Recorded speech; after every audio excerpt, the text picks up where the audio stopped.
Okay, awesome. Welcome, everybody. Thank you for coming to join us on this exciting series. Really very excited for tonight. It's a very special session tonight. But before we talk about tonight, just again, as an overview, CHYE and JobMap are on a mission. We want to empower all of the people in Crown Heights that are going into the business world and into jobs and careers to make the best decisions and have the support to go out there and do it with success. And this series that we're doing right now is one of those special opportunities that we have where we're lining up professionals from our community that are top in their industry to share a little bit about what it's like to get into industry, what it takes, what are the opportunities. We want to give you guys a chance to hear about it firsthand, ask questions, and make informed decisions about your future. So that's the series. This is our second one in the series. Last week we did videography. God willing, next week we'll be doing EMT. This week we're focusing on probably one of the most popular careers that people in our community go into, and that's real estate, okay? I mean, Baruch Hashem, real estate has been a tremendous blessing for our community. It's something that so many people are going into and finding success in. Real estate itself is very broad. There's many, many different things that you could do within real estate. You could be a broker, you could work, you could be an investor, you could work for a management company. Tonight, we're going to focus more on the broker side. David, who's going to be speaking, and I'll introduce him in 1 second, he has experience really in everything. And at the Q&A section, if there's something that wasn't covered and you want to ask it, you could post a question and I will respond. I see somebody already put a question now. The flow is that first David is going to speak for approximately 20 minutes and he's going to talk. And then after that, we'll take Q&A. So without further ado, and David, you can put on your camera. I'd like to welcome our distinguished presenter tonight. This is somebody who's very well known here in Crown Heights. David, I don't know why your camera, I don't see you. You don't see me? No. It's a black screen. You don't see me because I'm being blocked by what you put on. I hear you, but I don't see you. If you give my screen right now, I see a picture of the real estate and the career opportunity series. I think you have to take that down. You see that? Okay, everyone sees you. Okay, I don't know, maybe it's just me and my computer here. Anyway, everyone sees you. So bottom line is David Unick is a tremendous person here in this community, very well known, and that is because he's distinguished himself as one of the top real estate brokers in the entire tri-state area. He's built up a business from scratch, straight a graduate of Olitera, and he's really become from the premier real estate brokers in the community. And really, we're honored that he's agreed to come tonight and talk a little bit about the industry and his experiences. So we have a particular flow. David has things prepared. Again, we're going to cover first how you get into the industry and the different opportunities within the industry. And David will talk those through. And then we'll do Q&A. So everybody, please hold your questions. You can actually type them in the chat and in the Q&A section. You can type questions. We will get to them at the end of the presentation. So all questions will be answered. Is everyone able to hear me? If you just do a thumbs up, just want to make sure. I certainly appreciate the introduction. And the first thing I want to do is I want to say a big thank you to Shui Wordy for what he's doing, what he's accomplishing with CHYE1, including Neil Sherwood that has done incredible work with the Crown Heights Career Hub. And I think it's super important for our community, for young people, to be able to have people that can help you in a pathway to try to figure out the right pathway in your career. I know as we come out of yeshiva, we don't really have any professional degrees. A lot of us don't come from professional families, and sometimes it's kind of very difficult to figure out is your journey and to what industry you want to go into. I know all of us are looking to be successful. We all want to make a lot of money. The question is how we get to that point, and what's the industry that we should go into. I think real estate is something that's an exciting industry. It's something that you can make a lot of money and you can do very, very well and be successful at it. but you have to kind of be honest with yourself and see if this is something that you can handle and something that you can deal with. And real estate itself has many, many different industries in real estate itself. I'm going to be focusing mainly on the brokerage part of it, but even in real estate itself, as Shua mentioned, you certainly have the management, you have development, financing, commercial, residential. So you have a lot of different industries that you can go into. So it's important to before you kind of go into real estate, is to kind of understand which aspect of real estate will talk to you, which one kind of fits your personality, and also and where you think that you can ultimately succeed. I think being a real estate broker is something that is not meant for everybody. When I say it's not meant for everybody, to be a successful real estate broker, you have to be somebody that can really talk to people, enjoy talking to people. You have to be entrepreneurial. There's a lot of things you need to do to be successful. And that's something that I will talk a little bit further in this particular series. I'll talk a little bit further about that. But these are all kind of things that you have to think about before you actually go into the industry itself. I remember I myself, when I came out of Volaterra, we certainly had no clue of what industry I'm going to go into.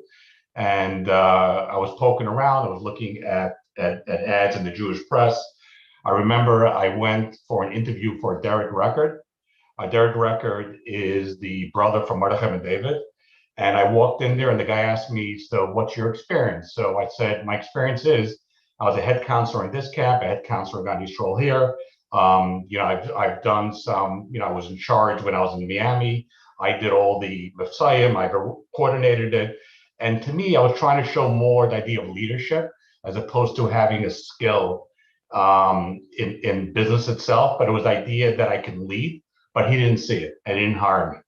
So I've been poking around to see what else I can do. And I recall, and I recall that I was maybe thinking of going to work for B&H Photo. And I started looking into a little bit. And luckily, I have a brother that is in real estate, and he says, David, on the 9-to-5 job, which is B&H, he said that's something that's always going to be there for you. It's never going to leave. I promise you, it's never going away. I said at this point you're young, and you just got married, and you don't have a lot of expenses, and you have to take the risk a little bit. And if you want to make a lot of money, sky's the limit in real estate. And this is something where I really think that you should kind of throw yourself into it and start taking a course and start seeing if this is something that kind of talks to you. And ultimately, he introduced me to somebody in the real estate field, and I ended up joining that company, where ultimately I ended up becoming the I would say probably the top broker in that firm for many, many years. Ultimately, they made me a partner in a 50-year-old company. But I ultimately decided to kind of open my own company versus staying with them. And this is where I am today. So I remember the first year going into real estate and to learning the business, trying to understand the business. And I'm going to get into details of a little bit of what you need to do to be successful in real estate. But I remember that as I was learning the business, as I was understanding the business, and understanding, the different, the different areas in the neighborhoods and the buildings and the spaces and the part of real estate that I focused on is mainly on the industrial sector, which is the warehouses. And this is something that was the first firm that I worked for. And I remember that I started out, it was very, very slow. It was very, very difficult. I probably went through 8 months and I wasn't making anything. And I remember even like by the 10th month, I was debating if I should even quit.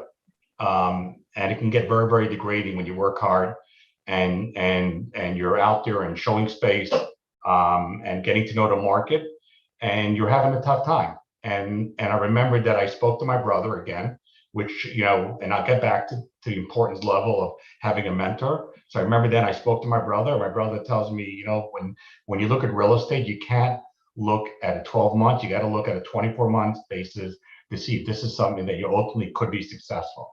And I started seeing it towards the end of the first year, as difficult as it is. I remember the first year, towards the end of the year, I started seeing that potentially I can start making, I was working on new deals that in the second year, I can see it coming to fruition. And I ultimately, obviously stayed on, and I probably made the first year like $15,000. We're going back in 1995 when I first started. So at that point, the real estate market, if someone was super successful, I would imagine you maybe make, $200,000-300,000, the value of money at that point, and the type of sales, like a big sale in those areas were probably maybe $4 or $5 million, as opposed to what's happening today. And ultimately, it ended up growing from year to year to year. So I think in order to be successful in real estate, I think there's certain things that you have to think about, and I think you need to follow in order to see if this is an industry that can ultimately work for you. And reality is, what I'm saying right now, I think can work for almost any type of industry, whether it's real estate, you go into, if you go into any type of industry where you're doing sales, I think this is something, and these are benefits that, that can be very, very effective. As long as you're disciplined and you follow the pathway of what I'm going to lay out. So I think the first thing is you kind of need to know yourself a little bit. That's kind of what I touched on in the beginning, which means is that if you're a salesman and you're going into real estate, or you're a salesman in any type of industry, you have to know if this is something that you'll enjoy. Is this something that you enjoy talking to people? To be in the real estate, it means canvassing a lot. It means cold calling. In my industry, we do a lot of street canvassing. So you're basically knocking on people's doors, and you're going in sometimes rough neighborhoods. You're traveling by yourself, and this is something that you need to see. Are you comfortable with it? Are you comfortable, meeting new people that you don't know and try to entertain them, and to try to make small talk as you're getting to know them. And these are things that you need to know if this can work for you or not. Not everybody. It does not work for everybody. Sometimes people are great in coding. Some people are great in online businesses. And it doesn't mean that you always need to be a salesman to be successful. I do think that you got to figure out which is your pathway. But if you think that, being a salesmanship and being with people is something that you enjoy, and you enjoy talking to people, then if that's the case, I think that's kind of like a first step in terms of going into going to real estate. The next thing I would always recommend is to try to work for a larger company as opposed to a smaller company. I think the opportunity and the training that you can get in a larger company, it's without question, can give you the tools to be super, super successful. It also opens up the door, besides to know how to negotiate and to know how to look at space, and to know how to analyze the market. It also will open up the doors on some larger projects. And I do think that if you ever have the opportunity to work in a larger company or a mid-sized company, it's no question you'll get a lot more of information flow, besides the training itself. So I would always recommend that if you have that opportunity, I would certainly do that. The next thing is that once you ended up settling on a company, I think it's important to try to find someone in the company who could be your mentor. So I remember when I came into the industry, I knew nothing about the industry. I knew nothing about real estate. And I remember I went to one of the senior guys, and I said, I want you to be my mentor. I want you to teach me everything about this market. And for the next 12 months, I'm going to share with you everything 50-50. So he's not sharing with me what he works on, but he's going to be always available for me, that whenever I need anything, if I need to pitch, if I need to understand how to negotiate a deal, it was important that I would have someone that I can talk to. And in turn, I was willing to give up half of my earnings, whatever that was. And I think it's important to take a mentorship. Any way that you can get a mentorship, it's going to save you a lot of aggravation, and it's going to save you.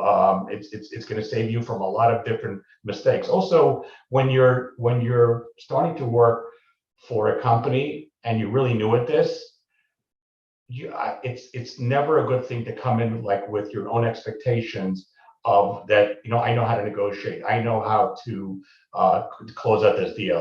I think I have a better sense, and I understand the market. I said, you almost need to like come in with a blank slate, and really absorb the information and the guidance that you're getting from your mentorship and the people of the company, and also understand even a negotiation.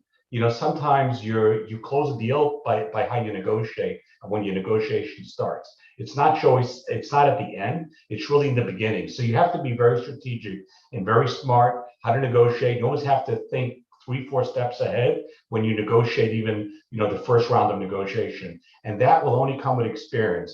So I remember where I had new broker, very self-confident, says, you know what, I can be successful. He's kind of a know-it-all type of guy, and he came in, he suddenly got a great offer on the property, and he thought he didn't really need a lot of assistance, and he ended up not doing the deal because he did not negotiate it correctly. Whenever you negotiate, there has to be a strategic, a strategic idea of how you're negotiating it and what's the pathway to get to that point in order to close out the deal. And there's certain steps that you need to do in order to do that. So I think mentorship is very, very important. The next thing I would say is you have to know your market very, very well.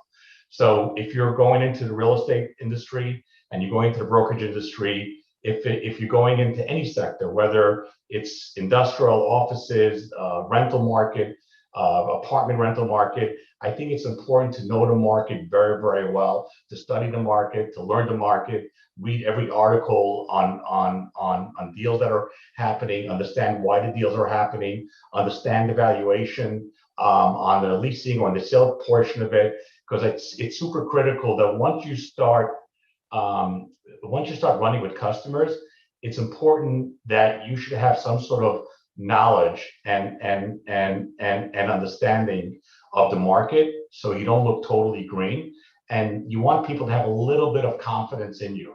So I think it's important that it's important to study the industry in the areas that you're focused on. If you're doing Brooklyn, then make sure that you understand Brooklyn very, very well. Make sure you read about every lease, every sale that happens, understand why the sale in certain areas will be a little bit more expensive than areas 5 miles away. Why apartments or industrial, why Sunset Park, you'll have one price, and Long Island City, you'll have another price.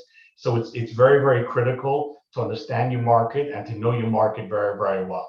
I remember when I was like 2.5 years in the industry, maybe about 4 years in the industry, and I created a relationship with somebody that owned a large industrial property. And the guy tells me that his partner owns a very, very large residential development site. And he said, if you want, I can introduce you to my partner. And at that point, I knew nothing about residential. I've never done a residential. I'm only industrial. I'm probably 4 years or 5 years into it. I said, absolutely. I said, if you can introduce me to your partner, I would appreciate it. I spoke to his partner, and his partner owned a very, very large site in Long Island City, one of the largest sites in Long Island City that he was thinking of selling for development. I said, you know what? I'm very interested in pitching. I said, I want to put together a team and I would like to meet with you. I remember we met in the Marriott in Brooklyn, and I want to put together a presentation, and I think we can do a very, very good job for you and sell this site. I remember after I hung up, I knew nothing about it, but I kind of faked it a little bit. But as soon as I hung up, at that point, for the next week or 2 weeks, I studied everything I knew about residential development, hard costs, soft costs, trying to understand other deals that happen. And remember, that time in the market, there was not a lot of deal flow that you have today, but I knew enough information that I felt confident, and I felt I can come up with a number. I put together a team of about 3 of us. We went down to the Marriott in Brooklyn, and I remember we made such a strong pitch, and we knew the market so well that the guy never asked me if I ever once closed a residential development deal, never even questioned it. And he gave us the assignment, and we went to contract for $200 million. We went to contract, and this is something where it basically goes back to what I said earlier, that it's super important that you need to be like an expert and sometimes you almost have to fake being an expert, but you have to have enough information to be able to kind of fake that information, to fake that presentation. And if you know things very well, people sometimes want to, they want to question whether it's your deal or not. So if you're going to pitch for something, let's say, and you're talking about deals that happen, about 5-8 deals that happen in the area, that guy's not going to question suddenly if you have done it, because your knowledge you have such incredible knowledge. You understand the industry, and you understand the deals that are happening, that chances are the guy's going to focus more about valuation on the site as opposed to strictly what you have done. Obviously with years and as time goes on, you'll have your own deals and you can talk about that. But these are things you can do, especially in the beginning. It's also very, very important to be organized. When I say to be organized, you almost kind of have to make yourself a schedule. And when you go into the industry, understand how you plan to break apart your day. You got to have certain goals of what you want to accomplish on a weekly basis. And when I say goals can be driven by that. I want to make a certain amount of calls every single day. I want to go out on the street a certain amount of days. I want to be able to run, a few customers a week.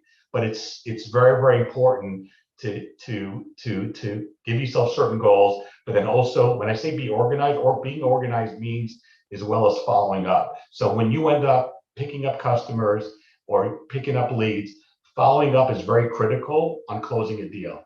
And sometimes if you let things lag, you can ultimately end up either losing opportunity because another broker ends up coming in, or suddenly you lose momentum in a deal. And so it's very, very critical that the following up and being able to follow up in a timely fashion is extremely important. Also, make sure to have a good CRM system where you can kind of store where your customers are, only make your appointments, have a where you can follow up very easily. You'll have the reminders. So don't have anything, on scraps of paper. Everything should be done in your computer. Everything should be done automated if you can do things in the way that's automated. But it's important to be able to constantly follow up and input all the information you do. When you have a phone call, you input that information so you can look back on the things that you have spoken and understand that, the things you've told them before to be consistent. And the same thing goes when you start negotiating a deal. And the other thing, when you go, yeah. Are you going to talk about the different types? In other words, there's commercial. I'm not there yet. Sure. I'm not there. Okay, Yet. you're going there? Good. Okay. Yeah, yeah. So to be successful in real estate, it's one thing that you start with a good company, another thing that you have a mentor. It's another thing that, you're organized and you follow these other steps. But in order to be successful, you have to be entrepreneurial. As much as a company that you'll work for will give you leads, will help you out, but it only takes you so much. At the end of the day, majority of the success that you're going to have are deals that you make and the deals that you pick up, and that's going to come with a lot of is canvassing or cold calling, meeting people, and a lot of these type of leads are going to come in. But you need to be entrepreneurial and kind of a self-starter type of person in order to be able to be successful. And if you have that type of attitude, that even if you're working for somebody, but at the end of the day, you're kind of running your own business, there's no way you cannot be successful. It's also important to network, be open to other ideas. Even I'm in the business already over 25 years, and I've done a lot of deals, and I've done every type of deal. And I can tell you that even till today, I'm still open to the ideas. I still speak to people in terms, even when I'll talk to my partners or even some of the other people when I'm kind of debating what's the best approach. So always be open to the ideas. No matter how good you are, it's important to be open to ideas and learn from people. And the last thing I'm going to say in terms of the type of skills that you need is you also need to be flexible in your thinking. So example, when I started in real estate, I was focused mainly on industrial, but suddenly I had an opportunity to go into residential. I did residential. So you need to be a little bit flexible in the way you kind of maneuver in the market. You're going to find times in the market when the market comes crashing down, And right now we're at an incredible time where we're at a market where we've never seen such success that we're seeing today. But I've been in downturns of the market, and as soon as the market started downturning, I ended up focusing on short sales. So I focus on other aspects of the market. So you always got to be very, very flexible in your thinking. In terms of the type of industries, as Shu asked me, industrial is something that I focus on, and you can be super successful. You can become an office broker, whether it's sale leasing. You can go in. You can become a residential broker. You can do investment sales. Investment sales could be multifamily. It could be offices. It could be almost any type of product you want to go in. To retail broker, and it all applies the same thing I said before. Financing is another part of the industry. You want to go into mortgages, if it's management, but you need to kind of figure out the things that kind of talk to your personality, and figure out which is the right industry. And it's always good to speak to people in the industry, hear what they have to say, and then decide which sector of the industry that you want to go into. In terms of the financial possibilities, and these are some of the questions that Shu asked me. Sky's the limit. When you're in real estate, you can make a lot of money. I have guys in my office, young guys that are super successful and making a couple $100,000 a year, but they work very hard. They put a lot of work into it, and they listen constantly all the time. And they're constantly trying to become more effective in the market. So when you first start out, it's going to be a little bit tough. You got to give yourself probably 2 years until you can get, I would say, traction in the industry itself, in terms of beginning to start making some money, for people starting to get to know who you are, for customers to start calling you. So you have to set yourself expectations as well. If you're coming into the industry and expect in 1 year to start making money, you might be very disappointed, and you might leave the industry very quickly because you did not set expectations. So it's important to set expectations and to give yourself a little bit of time in order to be able to ultimately be very, very successful. In order to achieve certification in my industry, you need like 75 hours worth of courses that you need to take. It's around 4 months. And once you have that, you become a real estate salesperson. Then you can start working for any of the companies that are out there. And then in 2 years after you make a certain amount of deals, you can ultimately become a broker. So I think I've given you a little bit of a flavor of what it is to be successful and do well. I can tell you in terms of my firm itself, which is Pinnacle Realty, I would say that we are probably one of the top firms in New York City. We have probably some of the biggest clients that our company represents. We've done some of the biggest deals in New York.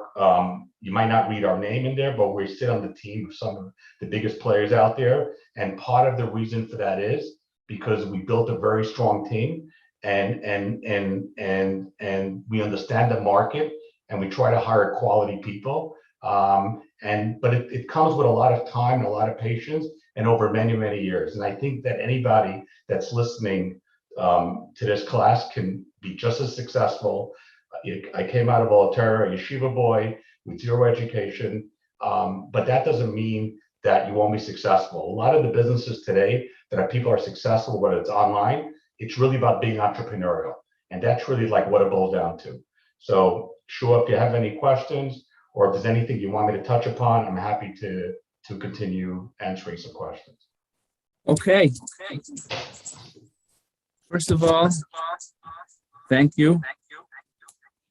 That was an awesome presentation. You covered that, all the points that I asked very nicely. I want to start off here. Somebody typed in a question. Guys that are on the screen over here right now, you could, they're in the Q&A or the chat panel, you can put questions in. So here's a question somebody asked. What's the average commission percentage to make on a deal? So the average commission really depends on the type of deal that it is.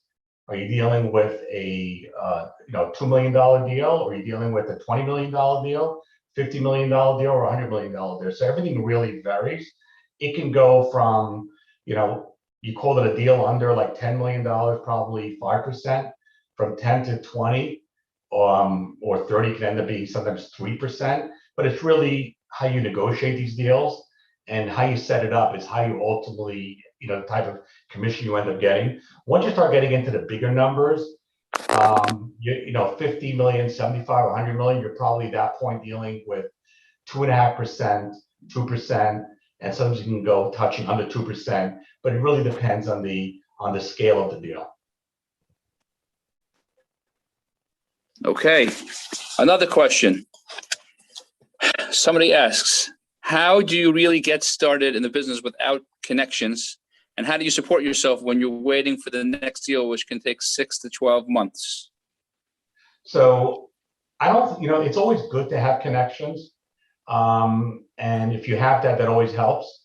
But I don't think it's necessary in order to have connections. Like when I interview a new broker, and most of these people, they're not coming with connections. We have people like, I'll give you an example. We have an internship program in our office. We go to different colleges and we hire some of these young college students. They're mainly secular college students, but we hire a lot of these young college students. They work for us for one summer, another summer. They kind of get a flavor for the job, and they ultimately realize this is something that they like, and they ultimately become full-time salespeople. I think that if you want to go for a good interview, you need to learn the business, read articles about the business, understand a little bit about real estate, the sector that you're going into. If you're going to interview by a certain company, example, you're going to interview, let's say, at my company, go on my website, have a look at the type of properties that we're managing, the properties that we're handling.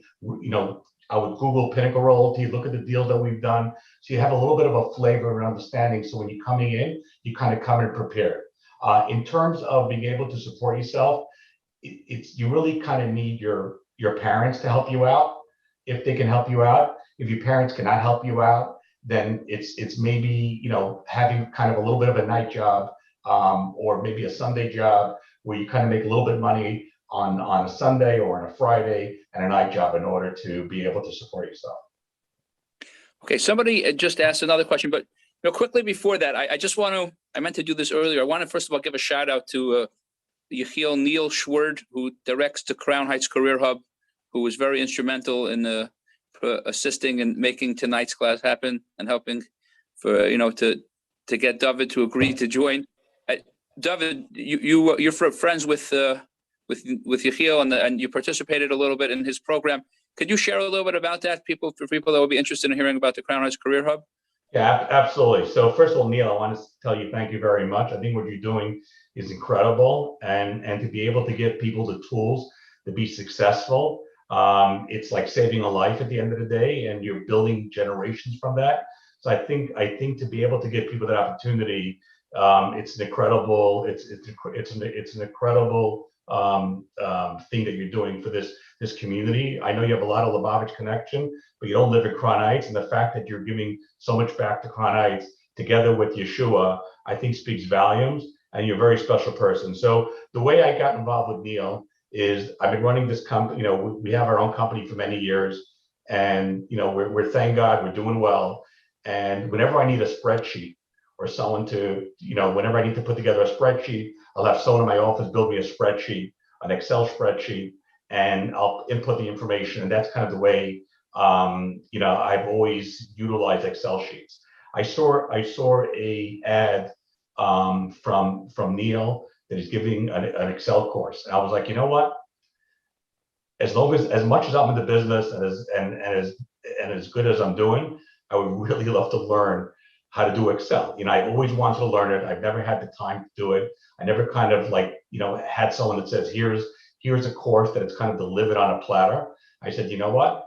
I need to reach out to Neil. I reached out to Neil. I said, Neil, is this something that I can get involved in? Can I take this course?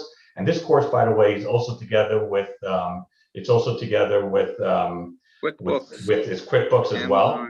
QuickBooks and Amazon, but it's QuickBooks and an Excel sheet. And Neil was very, very inviting, and I learned tremendously. And I really learned very quickly how to build my own Excel sheet, which makes life easier that I don't need to rely on people to do it. But I think that to be able to know Excel and QuickBooks, I think is very, very critical in almost any industry to be successful. These are certain basic tools that you're going to need, and they're giving you the foundation for any business. So I give my hats off to Shua and to Neil and whoever are the funders behind it. I think you guys are doing an incredible, incredible job. So thank you. Awesome. Thank you. All right. So here, two more questions. Somebody wants to know, we focused a lot on being a broker. Obviously, there's a whole other part of the real estate, and that's the investment side, people that are purchasing properties. So there's somebody that asks, is being a broker a stepping stone towards a career in commercial real estate, becoming an investor owner? Would you say that that's a pathway, or if they want to do that? Absolutely. I want to tell you, there's a lot of very successful developers that have all started off as brokers. Some of the biggest development firms today are all people that started off as brokers. When you become a broker, you're learning an industry, you're learning a certain sector in real estate. You understand the process of real estate and why people look at real estate at different evaluations. And you also begin to understand how to structure a deal and how to look at a deal. And these are all skills where ultimately you end up becoming your own, if you decide that you want to become an owner. And it doesn't stop anybody, that once you start making a few dollars in the real estate business, is absolutely, you take those funds, start buying some real estate on your own, start investing in other companies. Maybe with time you decide that you want to leave real estate and focus full time on real estate. That can be done as well. I decided to open up my own firm and do that, and then on the side do a lot of other things outside of it. But these are absolutely a stepping stool in order to become an ownership, without question. All right, and this will be the final question. Somebody asked, how could you decide which is the best pathway within being a broker? In other words, residential, rentals, commercial, there's so many different styles. How does somebody decide which one is the best one for the fit for them? Would you say that there's acquired tastes or personalities that fit better with different industries within being a broker? Yes, I would say yes. So the answer is yes. So example, if somebody is an industrial broker, right? When you start out, it can take us sometimes a year or 2 years till you finally start making a little bit of money. When you become a residential rental broker, within probably 3 months, you're already making a bunch of apartment leases, and you start getting a lot of deal flow very, very quickly. And you're not starving. You're constantly having a little bit of cash flow. And that cash flow can suddenly build to 50,000, 60,000. So you start making money a lot sooner. But the downside of that is that you'll always be capped at a certain dollar amount. Even the most successful rental residential broker, they make only up to a certain amount of money. There's only so much you can make in rentals, unless you kind of own your own firm or you get some major big accounts under you. But when you end up becoming an investment sales broker, whether it's offices or industrial, you can make a couple $100,000, $1 million. You can make millions of dollars. You can make consistently, call it, over 5 figures constantly. You could constantly do that. I think the reason why some of these people will go in to offices, it's a cleaner market, it's a more professional market. Industrial could be, kind of very rugged. You're going into undesirable areas. So you need to kind of, see your comfort zone on where you're willing and the type of industry you want to go into. Retail is very similar to offices, where it's a very, very clean market. It's a nice market. They're normally in nice locations. So you kind of have to see on where you think kind of fits your personality. And sometimes it's always about finding the right opportunity. Sometimes you think you want to go into residential, you end up doing industrial. So sometimes it's meeting the right firm, the right people who kind of lead you to a certain pathway. But once you're doing one thing in real estate, if you're not happy with a particular sector, let's say you're doing, you're doing apartment buildings, you decide you want to go into industrial, or industrial, you want to go into apartment buildings or commercial, the skills to be successful is the same thing. It's just different valuations, different understanding, and just kind of a little bit of a curveball.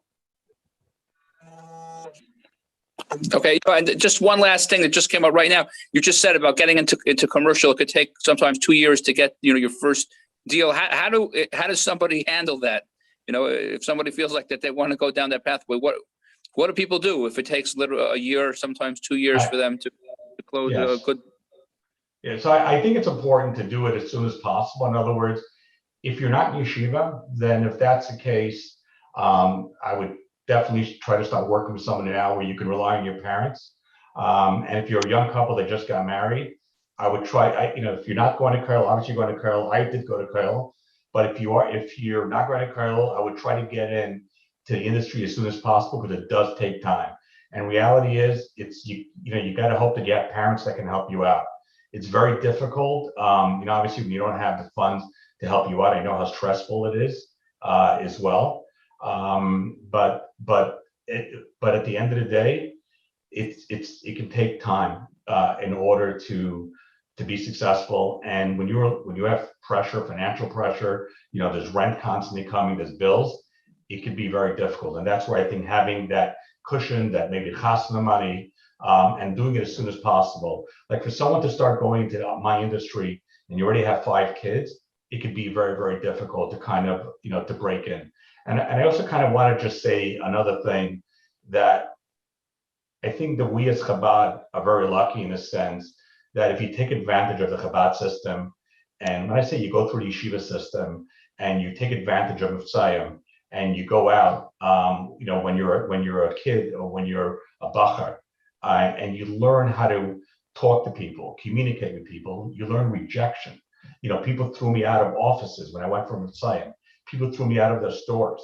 And you also learn how to communicate, to talk to people. When you go as a bacher and you go to someone's office, they almost treat you like you're their marriage counselor. They'll tell you their business problems. And you learn very, very quickly how to communicate. And sometimes how to take that level of shyness that you have, or be able to make a presentation. These are things that you guys should take advantage of being the Chabad system. And I think that anybody that took advantage of the Chabad system, and specifically with Mitzayim, I think that you could be extremely successful in almost any field that you go into. I remember I was once in a restaurant, and over there was a young, like a kind of a modern Orthodox couple. So I'm still waiting for my food. He's waiting for his food. And I was like, I'm a schmoozer a little bit. So I say, hey, what do you do for a living? So he was like, he sighed. I said, why are you sighing? He says, because I'm doing accounting. I said, so why'd you become an accountant? Because he said, I was in YU. I needed to get a degree. And I took an accounting degree, and here I am right now. I said, you know what? I grew up in a system where we don't get any degrees. And because I had no degrees, I got married, and suddenly the whole world was in front of me because I was not limited to any one thing. That doesn't mean that you shouldn't get a degree in something. That doesn't mean you shouldn't try to educate yourself, but don't look at it as a negative coming out of our system, because some of the biggest entrepreneurs in today's day and age are people that came out of the yeshiva system, and some of the biggest firms from Facebook and Google and Amazon. These are all people, a lot of dropouts, a lot of people that have not finished the system. So having a degree is always very helpful, but it should not stop you from being successful. And if you're having a tough time, if you haven't found success, someone one time wrote to the Rebbe and asked the Rebbe, why am I not being successful? And the Rebbe said, you know what, hang around positive people and positive things will happen. So it's no question that sometimes look at your surroundings, look who are your friends, who do you talk to for advice? And maybe sometimes these are not the right people to talk about, and try to focus on things that can make you money. Like I remember when the real estate market crashed and the market was coming down tremendously, and brokers in my office were like, brokers were telling me, David, you see how bad the market is? You see what's going on? I mean, we're going to have a terrible year. And I said to myself, you know what? How does that make me money? Of course, I'm not naive. And I understand that you have to be aware of what's going on. But I didn't focus on the negativity of the market. I figured out how I can make money even in a down market. And thank God I've managed to find success in all markets. That's part of being flexible in your thinking. Wow, that's awesome. Thank you very much. This was a wonderful presentation. You delivered, and very strong words of chizuk. I want to thank you, and for everybody that's watching, thank you all for joining. Stay tuned. God willing, next week we're going to focus on the career industry of EMT. And then we're going to take a break for Pesach. And after Pesach, we'll be back every Wednesday night for 20 sessions covering 20 different industries. Want to wish you all a wonderful evening, and Hatzlacha Uvracha. Thank you very much, David. Pleasure, no problem. Okay, have a good night. All the best.